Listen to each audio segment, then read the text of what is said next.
Tenemos la fortuna de contar esta tarde con el doctor Basilio Rojas, que es una de las personas que más ha impulsado el desarrollo de la estadística en México. Él fue la primera persona que obtuvo un doctorado en estadística y también fue el fundador del primer y el programa más antiguo de maestría en estadística que tiene México y que a la fecha ya ha dado un número muy grande de estadísticos que posteriormente han podido obtener estudios de doctorado en otros sitios, y también esa propia institución en este momento ya también tiene doctorado en estadística. De manera que pensamos que es muy importante que el doctor Rojas nos comente un poco de cuáles han sido sus experiencias que lo llevaron finalmente a hacer estas contribuciones tan importantes para nuestro país. Y quisiéramos empezar por platicarle de cuáles fueron sus experiencias desde que hizo la licenciatura en la Escuela Nacional de Agricultura, ahora la Universidad Autónoma Chapingo, porque sabemos que ese fue su punto de partida para posteriormente hacer la maestría y el doctorado en estadística en la Universidad del Estado de Iowa. Doctor Rojas, quisiera comentarnos algunas de sus experiencias como estudiante de Chapingo. ¿Cómo no, doctor? Primeramente quisiera yo agradecer bastante, muy cumplidamente, el honor inmerecido que se me otorga. Muchísimas gracias por ello. Para mí los años de la licenciatura fueron posiblemente de los de mayores entusiasmos que se tienen de la vida, y sobre todo que se inspira uno en una serie de cosas que van sucediendo, porque el compañerismo que hay en la escuela está ajeno a todo egoísmo. Especialmente en Chapingo, donde durante 7 años vivíamos en una camaradería completa, viviendo, comiendo en el lugar mismo de allá. Además, después los años me hicieron que, por circunstancias especiales, gané la ayudantía de matemáticas, estando en el 4º año. Les recuerdo a ustedes que son 7 años en aquel entonces en Chapingo. Los 3 primeros años eran como el bachillerato de agronomía y los 4 últimos años ya de la carrera, de la especialidad. Entonces, en el 4º año, primero de la especialidad de irrigación, que fue la que yo tomé, gané la ayudantía de matemáticas, y ello me dio la oportunidad de poder dar algunas clases, especialmente a los de primer ingreso, en las matemáticas elementales, que pues los estudiantes llegaban muchas veces con ciertas deficiencias. Eso con los años me hace que me conozcan un poco más, y es por ello de que me lanzan como vicepresidente primero. Todavía había el nombramiento de vicepresidente. En realidad no era el segundo puesto dentro de la mesa directiva de alumnos, sino era el tercero, porque el primero era el presidente y el segundo el que maneja los dineros, el tesorero.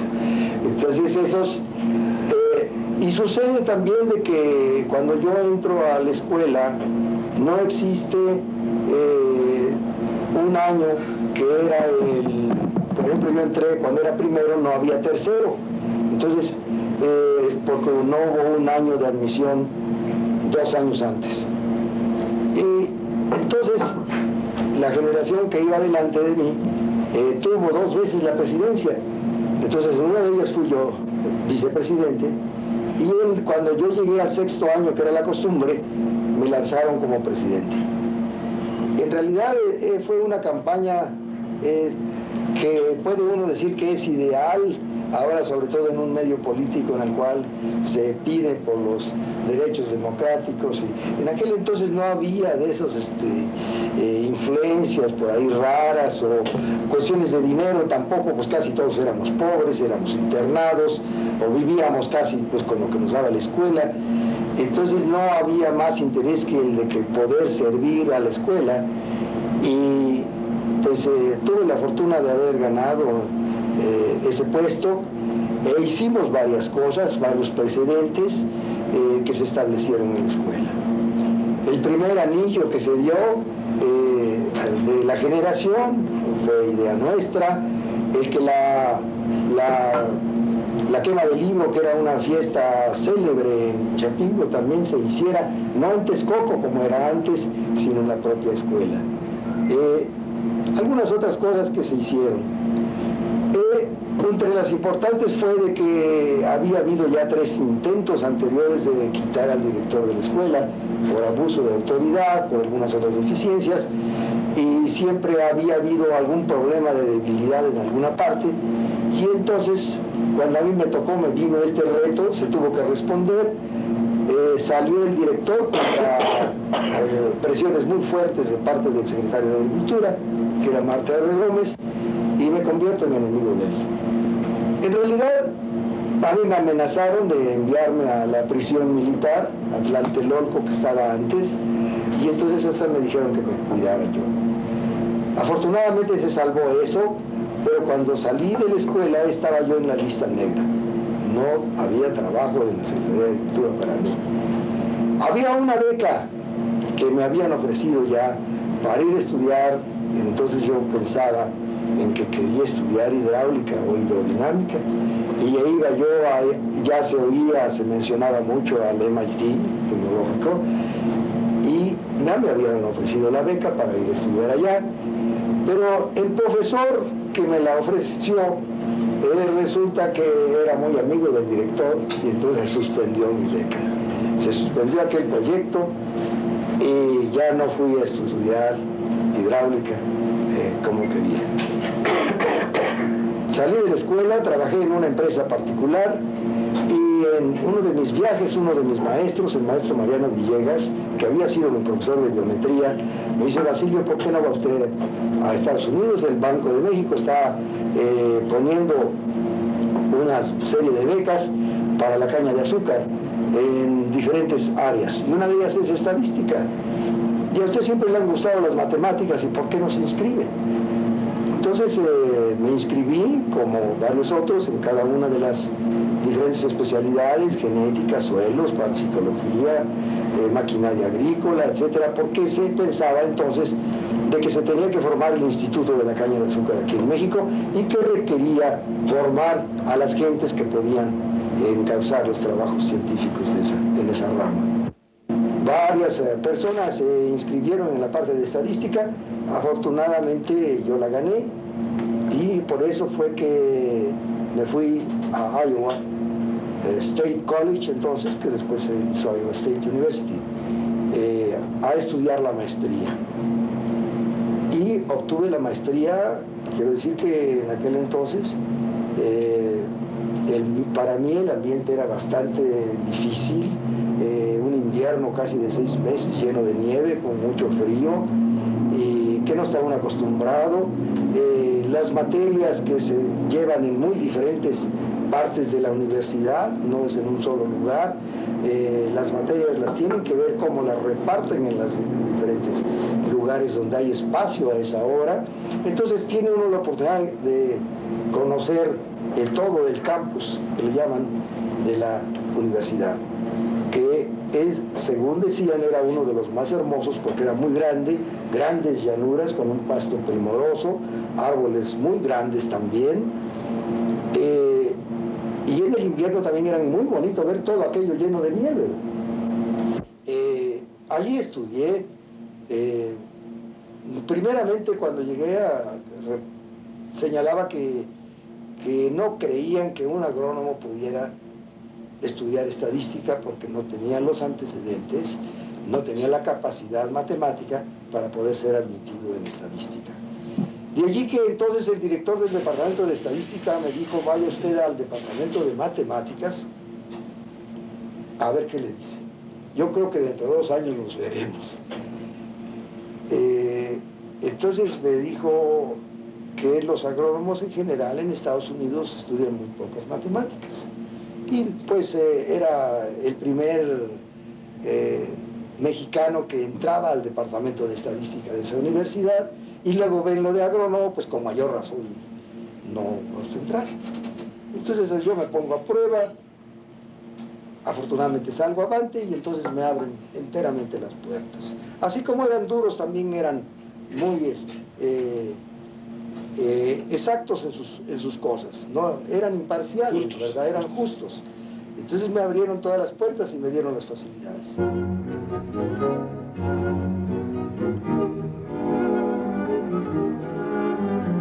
tanto su formación matemática de Chapingo le permitió salir airoso, primero con la maestría y posteriormente ya con el doctorado. O sea, la base que tenía en matemáticas, en estadística, que Chapingo se estaba usando más que nada para mejoramiento genético. ¿Qué tanto de eso le fue útil? ¿Qué nivel se tenía? El nivel en realidad no era entonces muy alto, después se incrementó. Yo era, como decía el Chapingo, de la especialidad de irrigación, la que tiene más similitud con la de ingeniería civil. Entonces se llevan más matemáticas, y se llevan matemáticas no solamente dentro de ellas, sino en algunos de los cursos que posteriormente se llevan de mecánica analítica, de estabilidad, de estructuras, cálculo de todo ello. Entonces se vuelve a revisar algunas de estas asignaturas que fundamentalmente fueron desde la aritmética razonada, con todos los teoremas, un curso bastante bueno que nos dio un maestro español, y que lamentablemente luego ya no se dio, porque el conocer los teoremas y las razones por las cuales el número de primos es infinito, pues luego resulta que tiene alguna similitud con algunas cosas o hilación con los diseños experimentales, después ya en mis cursos. Bueno, era aritmética razonada, era geometría, geometría analítica, trigonometría, cálculo diferencial e integral, y alguna que otra cosa de ecuaciones diferenciales, muy poca. Claro está que en aquel entonces pues no había cosas de análisis numérico, de computación, absolutamente nada, ¿verdad? Todo lo teníamos que hacer a lápiz, porque no había ni las maquinitas aquellas que se les daba vueltas en Chapingo, ¿verdad? Entonces yo me aventuré a tomar el curso de ecuaciones diferenciales, que fue el primero que llevé ahí. Ya en Iowa State. En Iowa State. Y afortunadamente salí bien, con buena calificación, y a mí sucedía algo, ¿verdad? De que en realidad veía yo que los americanos que estudian en posgrado son gente muy dedicada a sus estudios, trabajan bastante, y salíamos de las clases y todos nos disparábamos para dónde iba a ser la siguiente clase. No había esa cosa amistosa de platicar, de llevarse a tomar un café o algo así. Parecía que no había tiempo más que para estudiar. El ambiente era extraño.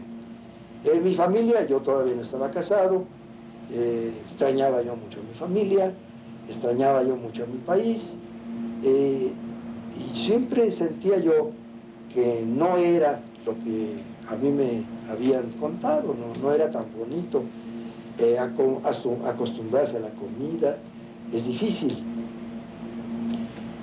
pero pues se va uno acostumbrando. Cuando terminé la maestría, la universidad me invitó a quedarme, a seguir con el doctorado, me daban las facilidades para que yo trabajara ahí, y ya me estaba yo animando, pero me acordé que yo tenía el compromiso de regresar para entrar al Instituto de Caña.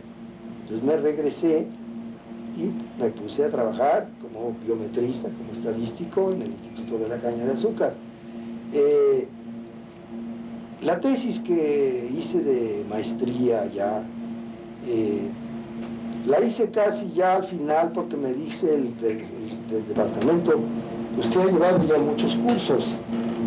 Y es que realmente no sabía yo bien qué cosa era la estadística. No alcanzaba yo a comprender para qué me podía servir. Y casi como un hombre loco de hambre, quiere comer de todo, como un platillo así, a una mesa grande de platillos diversos, y dice: bueno, pero todo esto es la estadística.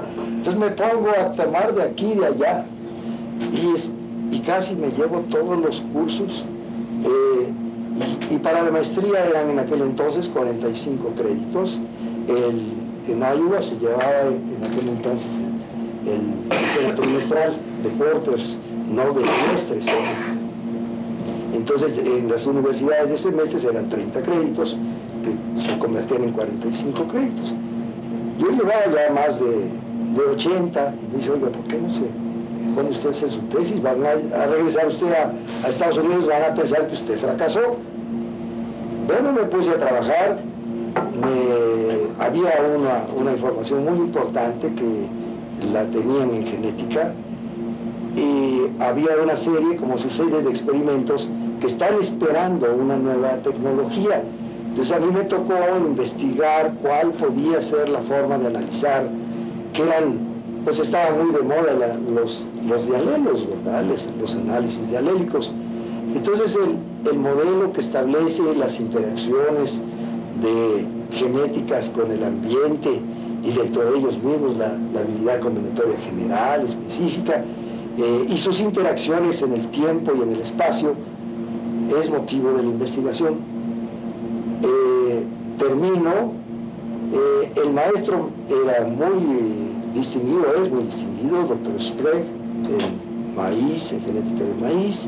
Me dice, usted debe de escribir este trabajo, y como yo me vine acá, se vuelve uno flojo, se vuelve uno, o tantas responsabilidades, él casi me lo escribe, pero me dice, mire, yo le voy a ayudar a escribir, usted lo corrige, pues usted va a ser el primer autor, porque usted lo hizo, es su trabajo.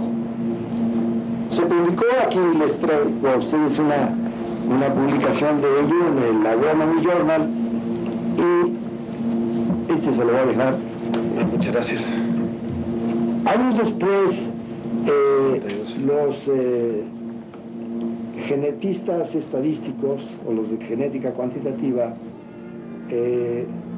hacen este libro en el cual reúnen los trabajos que consideraban como de mayor relevancia en el estudio de la cuantificación de la genética. Y en este libro está ese artículo, ¿verdad? Entonces llegaron a conocer por este trabajo. Entonces el departamento sucede también, porque luego es cierto que no todo lo hace uno, sino es circunstancias favorables, es la suerte.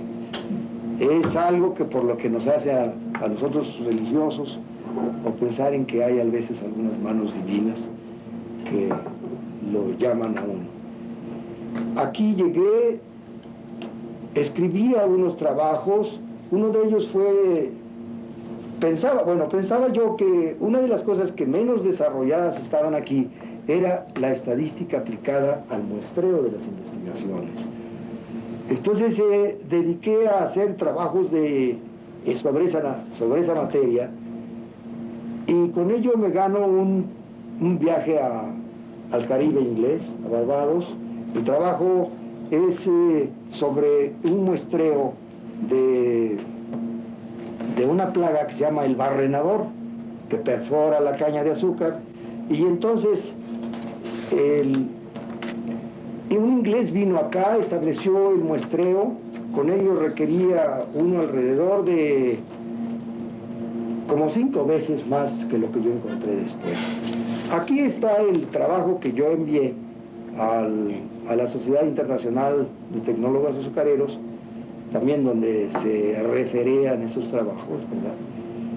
Este ganó, y por eso me gané el viaje a Barbados. En este muestreo se hace el estudio del muestreo como lo dictaba el doctor Box, que era el inglés que venía de Trinidad, especialista en barrenador, de acuerdo con los muestreos que ellos tenían. Ahí se demuestra que se podía reducir en alrededor de 5 veces el tamaño de la muestra. Y con métodos que pues, eran más sencillos.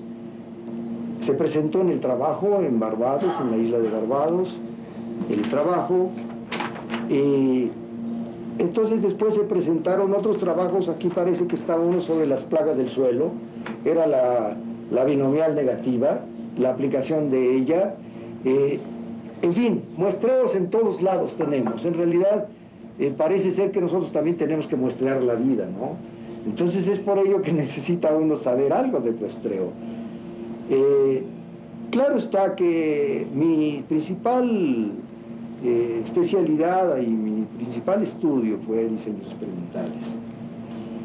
Yo decía que el que sabía diseños experimentales sabía todo lo demás, porque los modelos estadísticos se desprendían de ello. Entonces se me hacía muy fácil el muestreo, a partir de los diseños experimentales. Entonces empecé a trabajar en algunos de estos. Este trabajo se publica en Costa Rica, de muestreo de insectos, se publica también aquí en la Sociedad de Entomólogos, por ahí está Lo que me gustaría saber es, usted regresó ya con la maestría y empezó a trabajar en la oficina del Instituto de Mejoramiento para la Producción de Caña de Azúcar. ¿Cuándo decidió regresar al doctorado? ¿Y en qué circunstancias?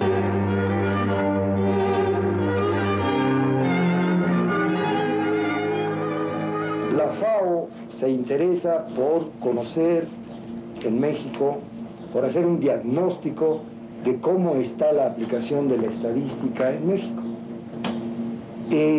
Envían a 2 personas que fueron mis profesores en Iowa aquí a hacer ese diagnóstico.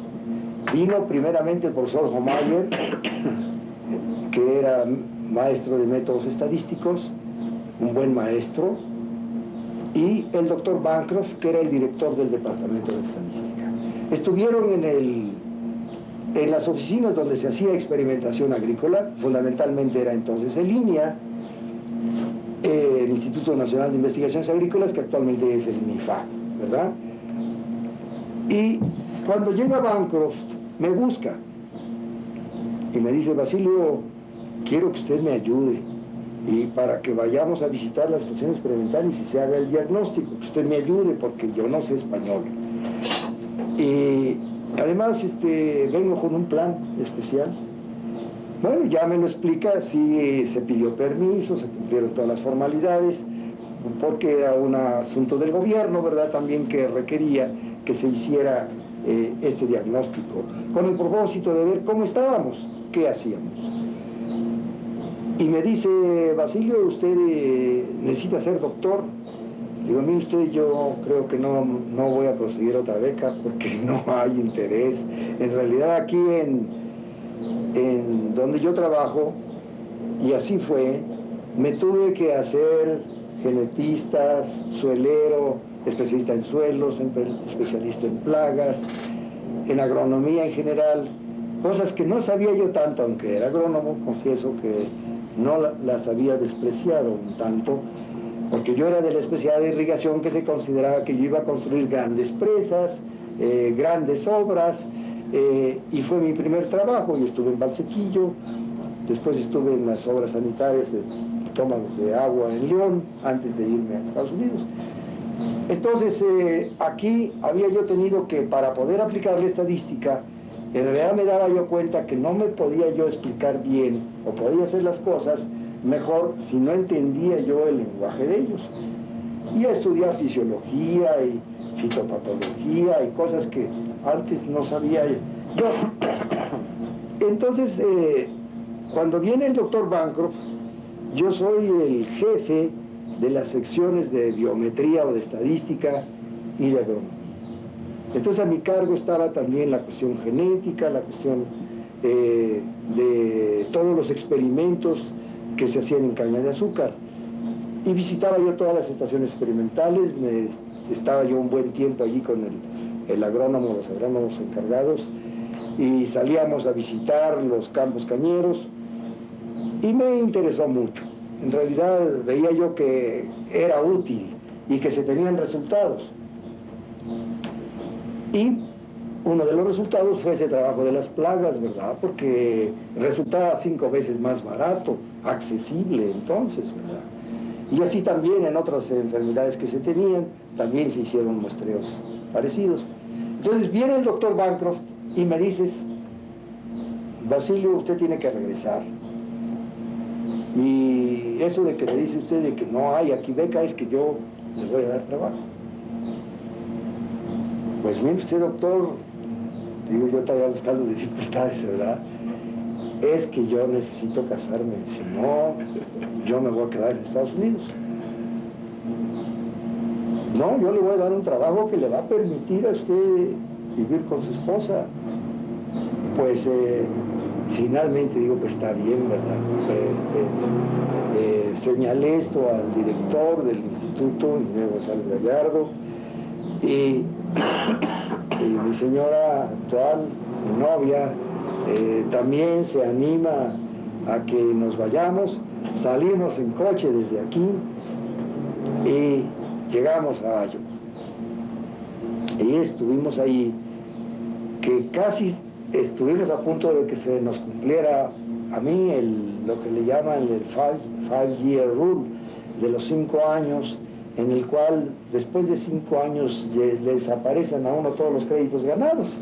Y entonces sí, estaba uno arruinado, pero a mí unos meses faltaban para que se cumpliera eso. Entonces rápidamente se hizo el trámite, el mismo doctor Bancro, ¿verdad?, era el primer interesado. El trabajo era un contrato con el Departamento de Agricultura sobre una serie de experimentos que no eran ya sobre genética, sino eran sobre labranza de la tierra. Yo les traía ese libro y se me olvidó. A la mera hora se me... Cuando trabajó lo del cuadro latino. No, permítame usted, eso, que bueno, le agradezco mucho el recordatorio este. Resulta que el trabajo este es un contrato por el cual yo no puedo tomar más de 5 créditos en un... 5 créditos en un trimestre. No se podía llevar más que alrededor de... Pues yo creo que eran unos 3 cursos o 15 créditos tal vez por año, ¿verdad? Afortunadamente yo tenía ese exceso de la maestría, porque si hubiera tenido nada más los 45 y eran como 125 para el doctorado, pues me hubieran faltado, ¿verdad?, muchísimos, ¿verdad? 80 cuando menos, y entre 15 pues salían casi 6 años, ¿verdad? No pude hacerlo en 2 años y medio gracias a esa ventaja que ahora veía yo que había tenido sin haber pensado en ella. En 1956 llegamos allá a Iowa y en el verano de 58 me gradué. 2 años y medio estuvimos allá. Bueno, pues llego a Iowa y todavía el maestro había enviado a otra persona aquí para hacer el estudio de la estadística del diagnóstico, que fue la razón, y con motivo de ese diagnóstico sale de interés que el cuadro latino modificado es el diseño que se usa casi en todos los diseños experimentos que se ponían acá. El cuadro latino modificado fue originado por un distinguido ingeniero agrónomo muy afecto a las matemáticas, competente él, y él había tomado algunos cursos, casi él sin ninguna beca, sino por puro interés, y en Cornell llevó unos cursos de estadística.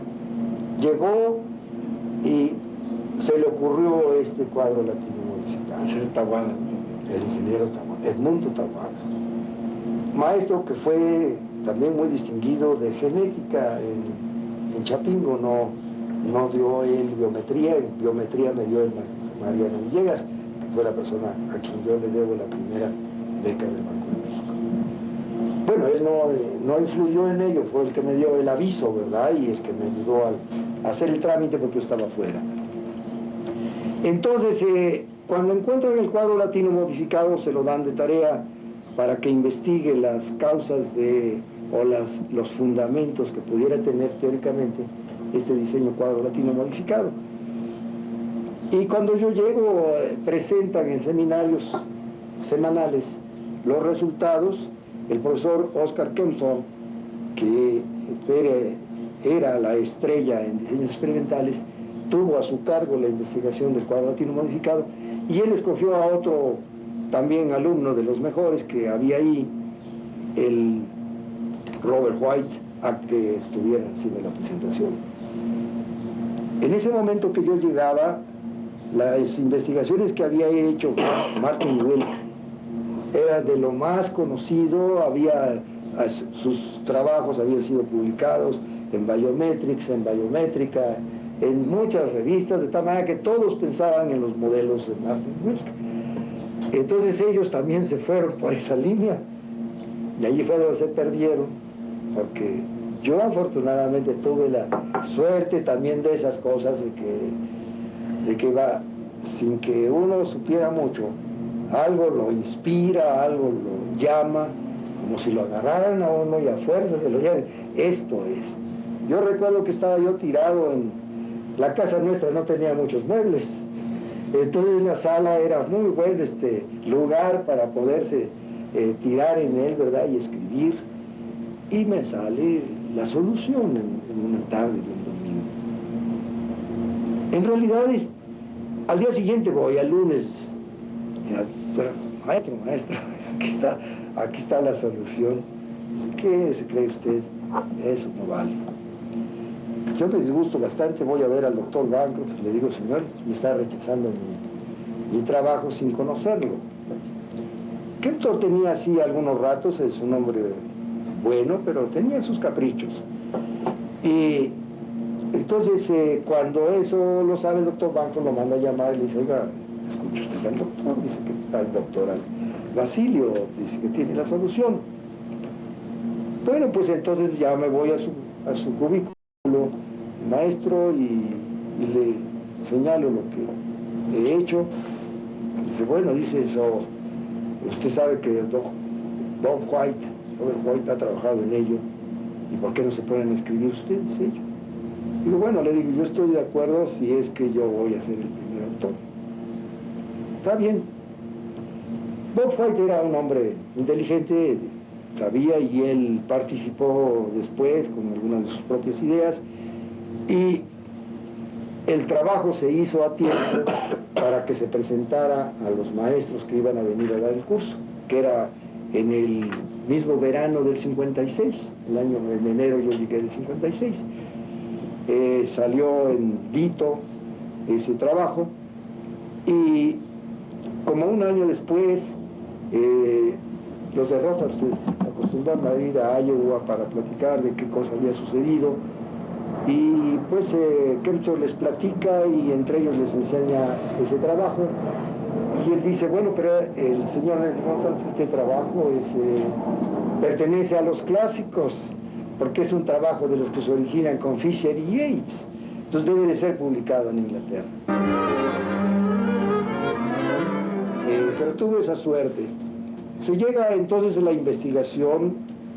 Estos son diseños que se establecen con pocos tratamientos de labranza, 4 o 5 de labranza, pero van en diferentes lugares del estado, en el sur, en el centro, en el norte, y durante varios años. No siempre tienen el mismo tratamiento, no siempre tienen el mismo diseño, no siempre tienen sus uniformes características. Entonces era el análisis de grupos de experimentos que me lo asignaron porque yo había analizado un grupo de experimentos en maíz, pero eso era de cuestiones genéticas. Era necesario desarrollar la teoría especial de esto, y finalmente salieron los resultados, y lo publica en una forma el Departamento de Agricultura, que yo les traía uno, no sé por qué se me olvidó, se lo puedo mandar después, doctor. Sí, no hay que tener cuidado. Ese es un análisis de grupos de experimentos en los cuales tiene el interés de que normalmente, y en los grupos de experimentos, se ha considerado como que la media, la mu, en los experimentos es una variable aleatoria. Entonces, siendo esa la variable aleatoria, todo se ha desarrollado, y así fue lo de la tesis anterior mía, el trabajo de Cochrane de años antes, los trabajos de otras personas eran sobre el hecho siempre de que las medias eran variables aleatorias. En este caso, lo novedoso era que la varianza era la variable aleatoria, además de la media, ¿verdad? Al hacerse la varianza aleatoria, entonces resultó una cosa interesante. Las distribuciones son demasiado complicadas. se tiene que usar una serie de funciones de Bessel para poder llegar a aproximaciones. Podría pensarse que pues era una cosa complicada, pero naturalmente llega uno a las aproximaciones y hago una aproximación a G cuadrada para poder usar Fs. Pero lo interesante que sucede en esto es que cuando los grupos de experimentos se juntan, los grados de libertad, al hacer esta suposición o esta asunción de la variable aleatoria, se reducen los grados de libertad. Entonces se pone en una tabla donde se sabe cómo se modifican o reducen los números aleatorios. Entonces el doctor Bancroft me dice: Basilio, usted debe de venir aquí a escribir, a esnedecorizar el libro ese que había sido publicado. Lamentablemente nunca lo hice. No tuve el Sprague que me hiciera el artículo. Entonces ahí quedó la tesis. Creo que esas cosas todavía son novedad. Se ha hablado sobre diseños o sobre grupos de experimentos, pero esa característica no la he visto. Por eso digo, tiene cierta novedad. Me parece que fue una contribución que se le daba a la estadística en este caso, y lamentablemente ese libro que lo traigo siempre, pero ahora se me olvidó. Yo lo traigo. Tiene la ventaja de que está claro porque ese era para los agrónomos de Iowa. Llego acá, nuevamente me reiteran el deseo de que siga yo allá como profesor de estadística, pero afortunadamente ya tenía yo a mi esposa de México, ¿verdad? Y no regresamos. También tenía yo el compromiso de llegar, y además nunca me había yo sentido que yo no pudiera quedar en Estados Unidos. ¿Qué situación de la estadística había cuando usted regresó ya con el doctorado en México? ¿Y qué actividades tuvo usted en lo académico, en lo político, en lo organizativo, a partir de ese momento? He repetido que la gran valía que tienen los colegios de posgrado de Estados Unidos es que muchas veces los mejores estudiantes que uno tiene son los de licenciatura en nivel de posgrado, aunque ellos están por la licenciatura. Entonces, cuando yo termino mi maestría y casi 5 años después regreso al doctorado, es enteramente otra cosa. Precisamente por ello, los cursos que antes se daban a doctorado en 56 eran los que estaban en maestría, o digo, era al revés, ¿no? Los de maestría del 56 ya están en la licenciatura. La licenciatura entonces empieza a empujar al posgrado. Es una de las presiones que tiene la enseñanza, ¿verdad? Se renueva cada año, porque tiene uno alumnos nuevos que ya llevaron ese curso con el maestro. No puede enseñar el mismo, ¿verdad? Bueno, cuando yo regreso, se funda el Colegio de Posgraduados en el 59, un año después, y me invitan como profesor de estadística. Soy el único profesor de tiempo parcial, porque todos los demás, y era el propósito de que todos fueran de tiempo completo. Pero como no había más de estadística, pues entonces tuvieron, y yo pude seguir trabajando y daba mi clase. Unos 2 años después, o 3 años después, me hacen director del colegio, y realmente yo no quería mucho porque las cargas administrativas ya ven que son bastante duras. Pero también pensaba yo de que era una responsabilidad que uno tenía de poder hacer lo mejor que se pudiera para que se avanzara la situación científica del país. Como director es como se crea el Centro de Estadística y Cálculo. Se crean los centros de botánica, el centro de economía, y empiezan otras áreas a funcionar. Cuando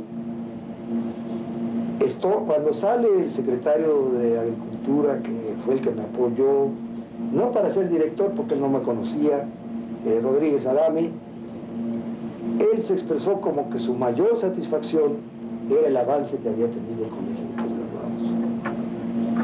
A mí me señalaban como futuro subsecretario. Yo no había hecho ninguna lucha, pero decía, ¿no? Basilio va como subsecretario. En ese tiempo, la embajada americana invita a mi señora y a mí a una reunión con el embajador, que era Fulton Freeman, y cuando llega el nuevo secretario, Gil Preciado, señala que debo de darle todos mis teléfonos, hasta los secretos, porque de un momento a otro me va a llamar.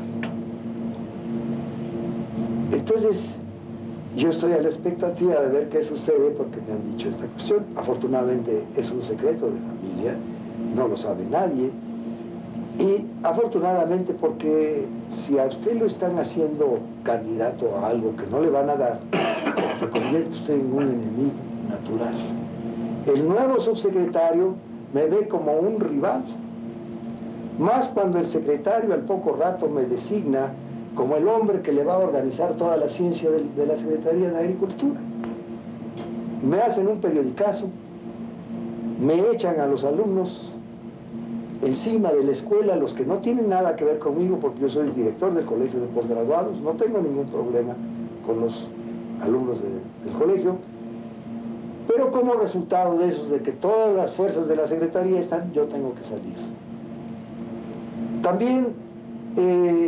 Pero antes ya había establecido colaboraciones con la Fundación Ford para el colegio y otra serie de desarrollos. Sí, sí, muy fue precisamente gracias. Sí. Las cosas que se pudieron hacer en el colegio fue gracias a la ayuda de mis compañeros, de los nuevos alumnos que creyeron en la estadística. El doctor Méndez fue uno de ellos. Entonces era en realidad una aventura, ¿verdad? Entrar a estudiar estadística, porque no era el único lugar donde se estudiaba estadística y donde pues apenas teníamos que andar formando a las gentes. La Fundación Ford, a la que me acerqué, le dije si nos podía ayudar y dice, miren, solicitudes similares está haciendo la universidad y el Politécnico. Digo, bueno, entonces ustedes evaluarán el proyecto que se presente. Y a mí me gustaría que ustedes tuvieran un consultor en estadística y entonces la decisión de ustedes será buena, lo que sea. Porque usted competir con la universidad es muy difícil, ¿verdad? Bueno, la ganamos.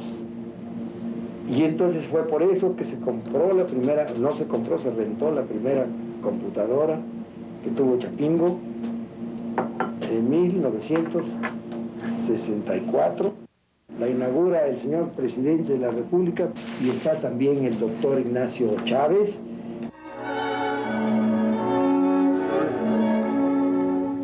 Esas cosas de esas inauguraciones, el hecho de que también se estaba dinamizando la enseñanza, que estaba cubriendo otros campos, porque al hacerse el centro de estadística también se hizo llevándose a la sección de biometría del instituto. Nosotros podemos hacerles toda la estadística, las estadísticas continuas que se llaman, aquellas que hace o que debe hacer la Secretaría de Agricultura y que ahora difícilmente las hace ya, se refieren a las producciones de los cultivos principales, de las intenciones de siembra con el propósito de hacer los pronósticos, etc. Todo eso empezamos a querer hacer, a ayudar, de tal manera que el proyecto era amplio. Es que el ejemplo del Departamento de Estadística de Iowa era precisamente eso, y lo que quería yo hacer era algo similar a lo que se había hecho.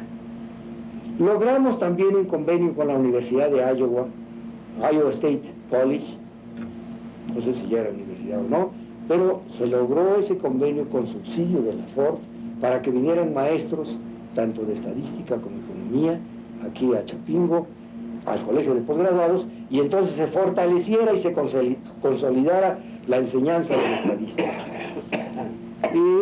Estos fueron algunos de los detalles que hicieron pensar en esa posibilidad. En realidad, nunca he creído que la política...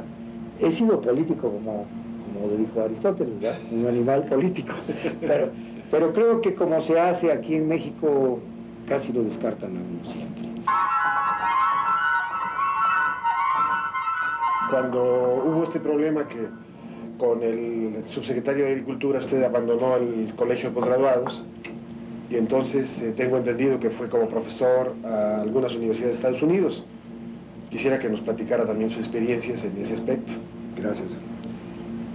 Ve usted, antes cuando salí del colegio, a mí me había invitado Ingenio San Cristóbal, porque recordarán que anteriormente estaba en la caña de azúcar, y el presidente de la compañía, que era el mismo dueño, el hijo del dueño del que hizo San Cristóbal, Roberto García Mora, me había invitado como asesor, y me dijo cuando supo, dijo: Basilio, ahora se viene usted conmigo y le voy a pagar mejor que a cualquiera. Y le cuento eso porque obtuve la fortuna... El diseño de San Cristóbal ahí. Ya se había empezado antes, se hizo el diseño experimental, se presentó a un congreso también de tecnólogos azucareros. Este diseño se empezó a usar en algunos países cañeros. Tenía la ventaja de que eran 12 tratamientos y tenían los 3 niveles de fósforo, potasio y nitrógeno, en los cuales podíamos sacar la curva, la superficie de respuesta. Hicimos la zafra más grande de la historia de San Cristóbal. Molimos casi 3 millones de toneladas. Me llevó como su segundo. Era yo el segundo con instrucciones para que hiciera yo las modificaciones necesarias en campo y en transportes especialmente. Fábrica no me dejó intervenir mucho y creo que hizo bien. Pero hicimos la zafra más grande, era el ingenio más grande del mundo, y también ganamos en productividad. Ni los años anteriores ni los posteriores, hasta hace 2 años, se rompió el récord de productividad que teníamos. El de producción no, todavía ese se conserva. Con ese motivo el ingenio obtuvo pues un premio especial de parte de la Presidencia de la República, que era Díaz Ordaz, y con ese premio también, como aquí lo que se premia a veces se castiga, al rato lo expropiaron, ya con Echeverría se expropia el ingenio, y afortunadamente yo un año antes estoy como profesor del Colegio de México, estoy allí con 2 distinguidos universitarios, doctores de estadística, nieto de Pascual y Tomás Garza. Entonces allí estoy un año, y estando en el Colegio de México me invitan a ser profesor a Iowa. Entonces me voy, estando en Iowa, que iba yo a estar 6 meses, me invitan allí al verano en la Universidad de Nuevo México, y me invita a la Universidad de Minnesota a una entrevista. Minnesota está al norte de Iowa, entonces me queda cerca, voy en automóvil con mi familia. En el invierno vemos todos los lagos, un estado primoroso, ¿verdad? Es el de los 10,000 lagos. La universidad es muy grande, porque Iowa State, en Iowa hay el college, que después ahora es State University, pero es la parte tecnológica, y en la universidad es donde están las leyes y la medicina, que es otra universidad. En Minnesota están las 2 cosas juntas, y por eso es la universidad más grande del medio oeste. Me invitaron a esa reunión. Con motivo de eso tengo una invitación a trabajar ahí con ellos por un año, que después se revalida. Estoy 2 años, y Creo que mi señora estuvo muy contenta ya, le gustó el invierno, mi hijo mayor aprendió hockey. Los demás, los juegos invernales son muy interesantes. Hicimos ¿cómo se llama ese? De esquimales. Iglu. El iglo más grande del lago. Con todo orgullo, ¿verdad? Allí iba yo a pasar mis momentos de meditación. Estando allí, en Minnesota, se me vino esta otra idea, que es sobre que se publica en Biometrics, que es sobre la prueba de aditividad de Tukey. Se lo acabo de ver por acá.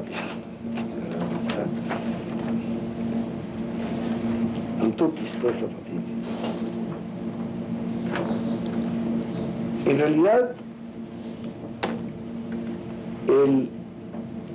se ocurren dos ideas al mismo tiempo y se presenta el trabajo con las dos formas, en que dice un solo grado de libertad que sirve para ser el grado de libertad y para obtener las comparaciones múltiples, otro método de obtener los mismos niveles que da las tablas de la Studentized Range, la amplitud estudiantizada.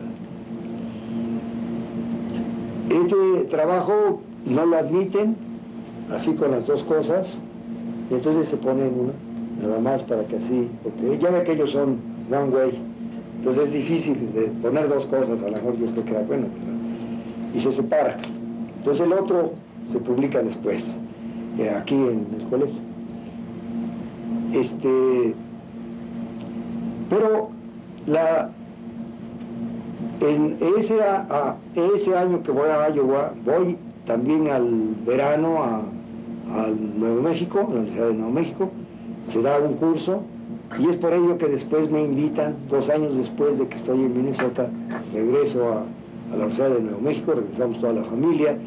Ahí me hacen profesor titular y al poco tiempo me dan la tenure, o sea, la permanencia, la definitividad. Ese generalmente se considera como un segundo premio, ¿verdad? Un segundo título. Pero estando en Nuevo México, me habla el doctor Soberón y me dice: Basilio, venga usted con nosotros, ¿qué anda haciendo por allá? Y venga a hacer la Escuela de Agricultura. Y me invita, vengo, platico con él y veo una oportunidad de regresar, ¿verdad? Porque yo sigo en la lista negra de la Secretaría de Agricultura, me recibe bien el doctor Soberón, y entonces nos vamos aquí a Cuautitlán, a la que entonces era ENEP, y se forma la Escuela de Agricultura. Tengo que aquí tratar con el Consejo Directivo, con la Junta de Gobierno, todos los trámites para hacer la carrera, y entonces digo, bueno, la universidad tiene el medio para hacer la mejor escuela de agricultura.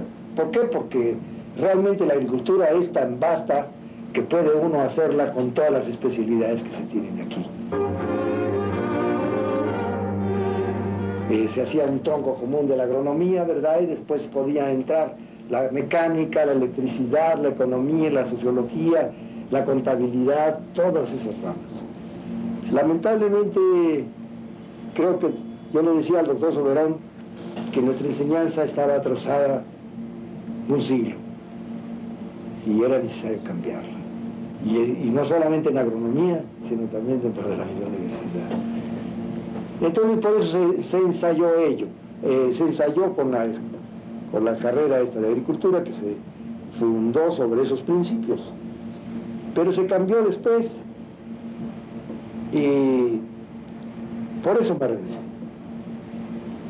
Entonces ya estoy aquí en México. ¿Cómo se sintió usted en Estados Unidos como un mexicano que está dando los cursos para los posgraduados que van a las universidades norteamericanas, que son de muchos lugares del mundo y también, desde luego, del propio Estados Unidos? No había ninguna posibilidad de que se sintieran mal porque fuera un mexicano el que estuviera dándoles los cursos. ¿Cómo se sintió usted en esas universidades de Iowa, en Minnesota, en Nuevo México? Fíjese que a mí me trataron muy bien. Fueron en realidad la gente, pues tal vez no sabía, después es mexican, ya con el acento, ¿verdad?, que le ven a uno, pero tengo una carta de los alumnos de Minnesota donde están pidiéndome que continúe allá. Yo creo que no hubiera durado más inviernos, era realmente bastante pesado, ¿verdad? Es muy atractivo estar en esa universidad por ese universo helado que tienen, ¿verdad? Y nunca tuve ningún desaire entre los maestros, entre los alumnos, inclusive en los ejemplos porque yo di métodos estadísticos y diseños experimentales o diseños de muestras, fueron generalmente los cursos que yo di. En Iowa, en diseños experimentales, en Minnesota, métodos estadísticos, diseños experimentales. Claro está que uno es profesor investigador y tiene uno que participar en tesis. La Universidad de Minnesota tenía el interés allá de que hablaban de algunos estudios que hacían con la fauna, la ecología desde entonces. Yo estoy hablando aquí de 74, 73.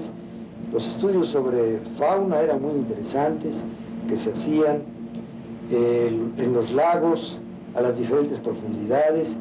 Eran en algunas tesis de maestría, otras eran de doctorado, en las cuales yo participaba.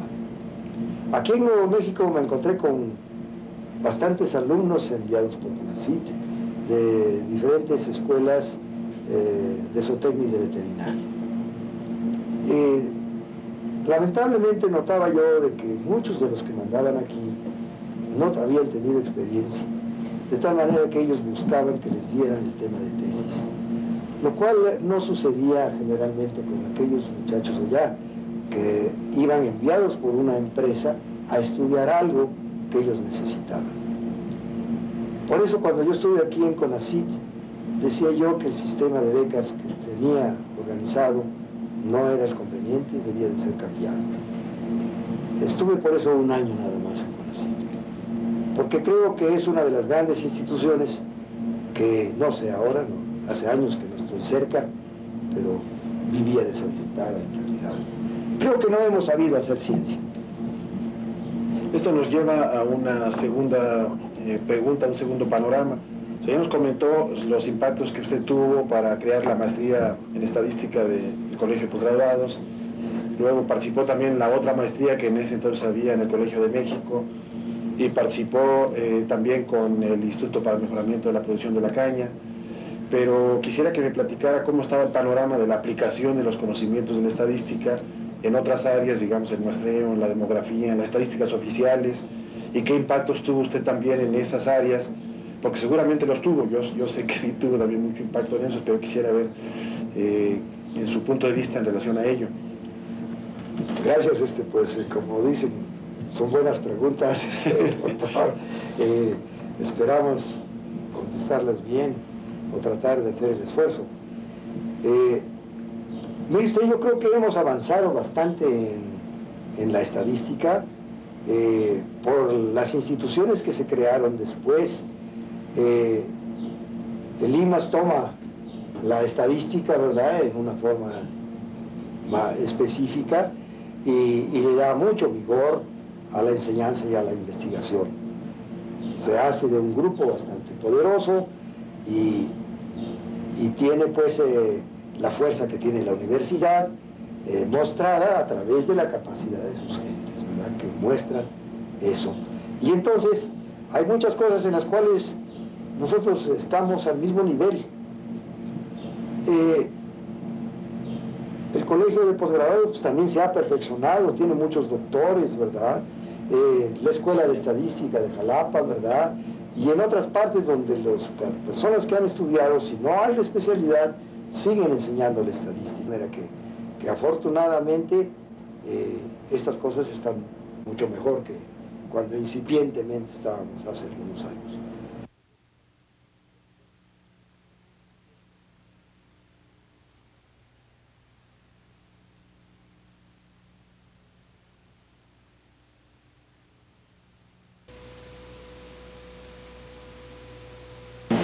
Esto nos lleva a una segunda pregunta, un segundo panorama. Ya nos comentó los impactos que usted tuvo para crear la maestría en estadística del Colegio de Posgraduados. Luego participó también en la otra maestría que en ese entonces había en el Colegio de México y participó también con el Instituto para el Mejoramiento de la Producción de la Caña. Pero quisiera que me platicara cómo estaba el panorama de la aplicación de los conocimientos de la estadística en otras áreas, digamos, en muestreo, en la demografía, en las estadísticas oficiales, y qué impactos tuvo usted también en esas áreas, porque seguramente los tuvo, yo sé que sí tuvo también mucho impacto en eso, pero quisiera ver en su punto de vista en relación a ello. Gracias, pues como dicen, son buenas preguntas, doctor.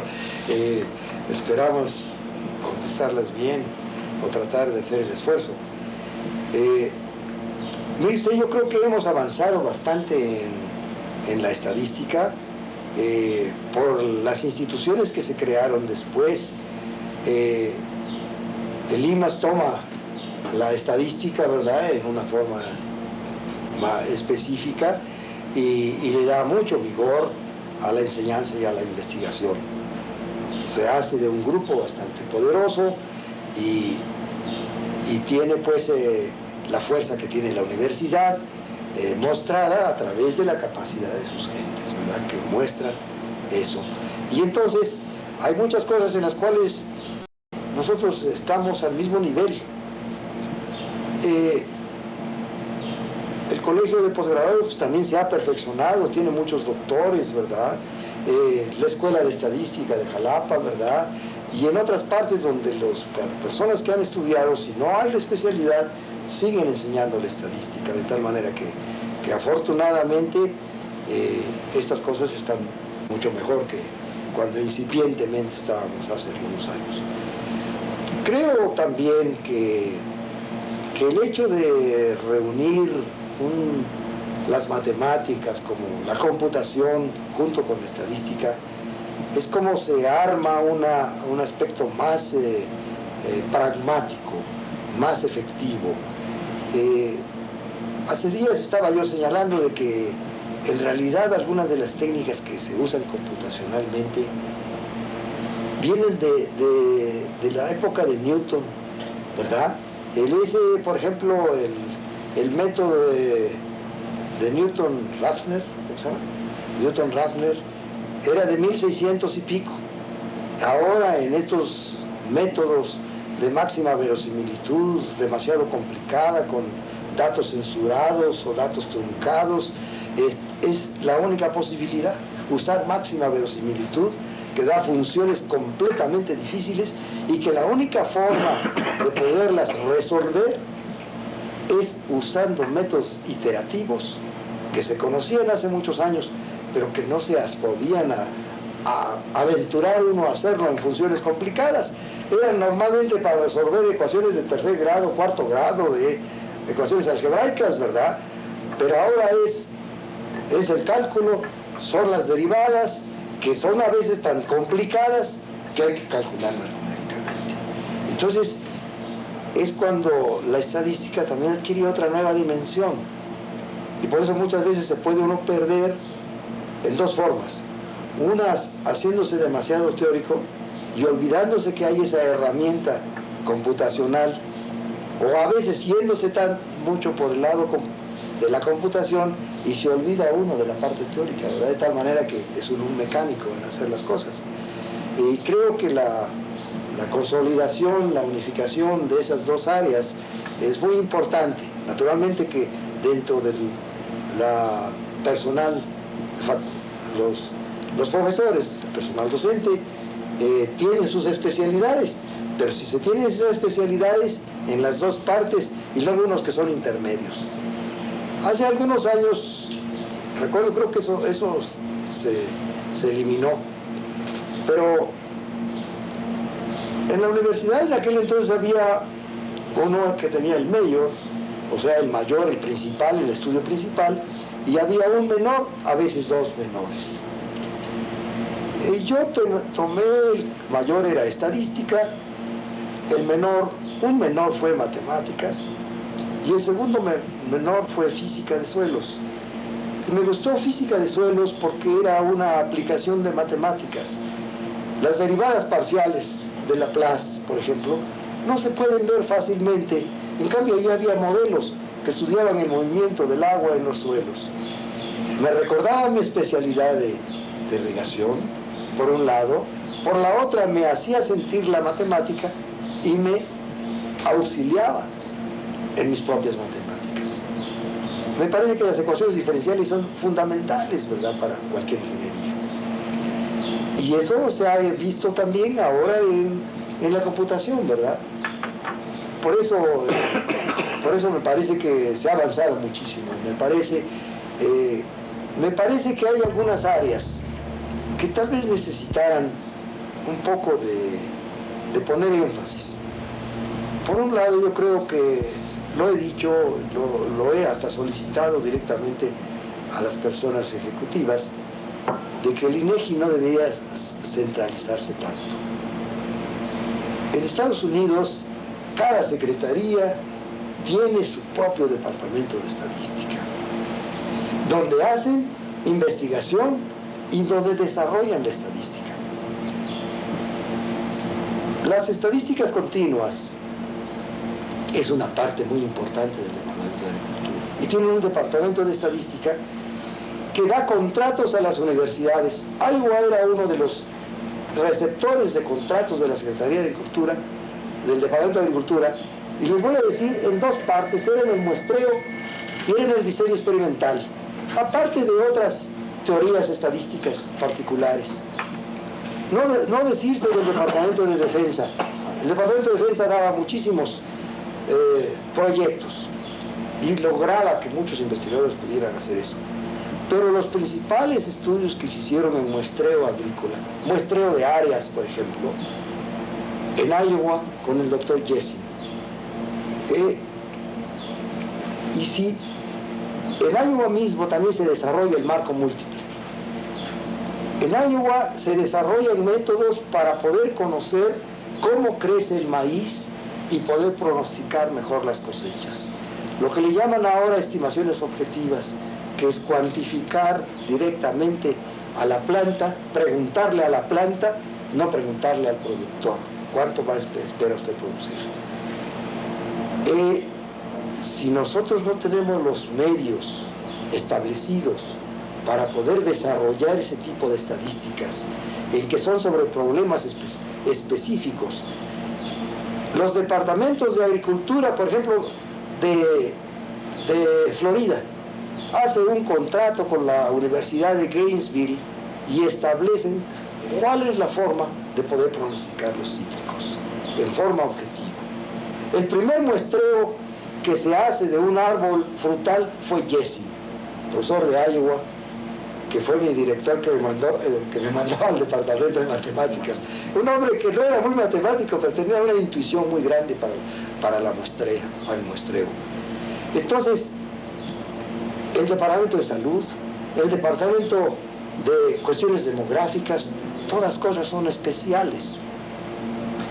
Por eso en el Colegio de México se quiso hacer también un centro de estadística, porque aquí estaban los economistas, estaban los demógrafos, fundamentalmente. Y todos necesitábamos de la herramienta esta. Me parece por eso que la política que debe de establecerse, y por eso decía también todos somos políticos, la política de desarrollo científico requiere descentralización, no nada más de la ciencia, porque esa se debe de hacer en las diferentes universidades, eso está comprendido, pero el de que haya la descentralización de los mecanismos prácticos para poder establecer los métodos de investigación, como en este caso de las estadísticas continuas agrícolas. ¿Le parece?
México y a nombre del CONACYT, que en este momento ya está apoyando esta investigación sobre la historia de la estadística en nuestro país, la oportunidad de haber escuchado sus valiosos conceptos, su experiencia, que estamos seguros que será de utilidad para toda la gran cantidad de estadísticos que están formando en nuestro país y que por lo menos yo lo he transmitido a mis propios alumnos.